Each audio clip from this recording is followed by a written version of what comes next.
This is your host, your friendly neighborhood technician Keith, coming at you with some more good information today. Today we're going to show you the correct way to attach your new fridge to the water from your house.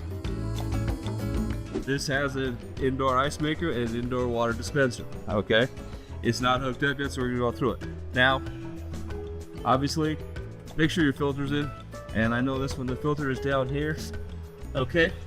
But just make sure it's in, because some of them won't work with the filter out, some will, some won't. Just make sure your filter's in. This is a flexible water line that goes anywhere you want. Now you may have a copper line in your house that comes up from the floor. You may have a valve that looks like this in a thing. Don't know, many different options. Not what we're going after right now. We're going after is how do I attach this to your fridge. Now the nice thing is I only need a couple of tools. I need a crescent wrench or a speed wrench, however you want to look at it, where part of the country you're from, but this is going to attach it. So what we do is you come down here, one, make sure your water's off. You don't want your water on. There are two types of ways of doing this. You have your ones that are actually mounted like this in the fridge, and then you have the ones that are mounted outside like this. What you want is a 3/8" water line, okay? That is the size of the threads of the connector on here. That's what that is. That's what that is, okay? And it's real easy. The nice thing about this is still attached, but we're still going to do it. Let's 2P. Take it on. Now, the fun thing is, when you put this on, if you can't go more than half of the way on with your fingers, you're not on right. Stop, back up, take it back off, okay? And make sure you take it off all the way, okay? But you want to go at least half the way on, okay? Because what happens is, those little brass threads, these are little brass threads. I can force this thing on with a wrench. If I force it on, I'm going to cross thread, I'm going to have a bad connection, I'm going to leak water everywhere. You want to make sure that you can get that thing on at least half the way, if not farther, with your fingers, okay? Then you're going to get stuck. Don't stop there. Now, I've got my trusty crescent wrench, and I've got a pair of pliers, okay? Because I can tighten this, and if I don't hold this, it's actually going to spin. I'm not going to do that because I do not want to damage this piece, but you will damage this side if you don't use the two tools, okay? So grab this, and just keep your hand, and it will tighten. It'll stop moving on you as it tightens, okay? You want to make sure you get it good and tight, okay? Okay, so now we're tight. Now, before you throw your fridge back in, before you start going in, make sure you don't leak, okay? Because if this isn't right, and you don't watch it, and you start leaking, you got big problems later down the road. So, before you put it back, turn your water on and take a look at this. My water line is way up here. Odds are your water line is going to be somewhere down here coming out of your floor, depends on the setup. Now I'm going to turn the water on. Now my water's on. Give it a few seconds. Get a paper towel.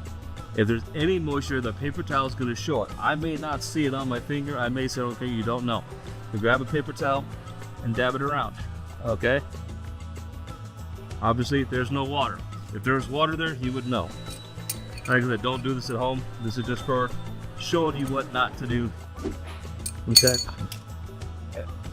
Now if you touch it, see? I don't know if you can see that on TV, but that's actually wet. That's a very, very small leak.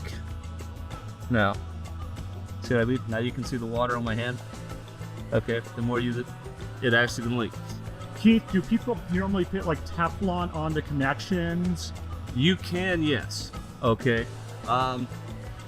Depends on the connection you have. Some have a little rubber washer on the inside that makes a seal. If it's metal to metal and there's no rubber seal, then yes, you want to use some sort of tape to help it, okay?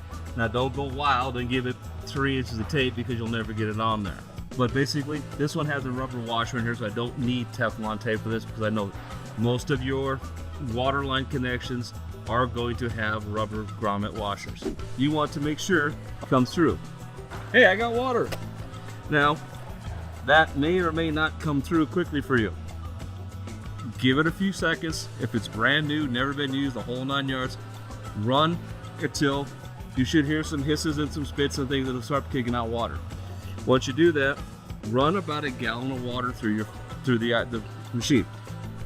I'm not saying there's anything in your system, I'm not saying there's not, but you still want to run about a gallon of water through it to clean it out and clear it out. Once you've done that, you're good to go.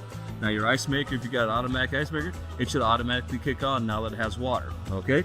Now the other kinds are the ones that are actually in the machine like this, okay? Now obviously, we're not gonna hook it anything, but you see, that's the thread. It still should be the same, at least half the way on. Now what I was talking about is, that little rubber washer, there's a little black washer, that makes your hard seal, okay? But you still have to have it tight to seal around it. So now, with this, same principle, okay? You take it on, line it up, and if it doesn't go on, okay, at least half of the way with your fingers, you're not on right. That's majorly on.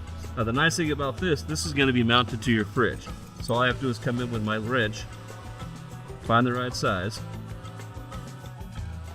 okay, and it's basically just tight until it stops, turn your water on. See? No leaks. Okay? I can give it jiggles, I can give wiggles, no leaks. That easy. It ain't rocket science, you can do it at home. Okay? So, don't forget to subscribe to the Shoot Your channel, come back for some more well information. And like I said, this is for educational purposes only. This isn't for, if you do this, it will do it the right way. No, this is just to give you an idea of what you can do if you want to do it yourself, okay? Take your time, do your research, you will be okay. But like I said, the biggest thing is, before you slam the washer or do your fridge back, make sure it doesn't leak. Take your time, watch it. If you give it a minute or two, it's a minute or two not to worry. But if you don't and it leaks, it's gonna be ugly for you. Thank you very much and have a good day.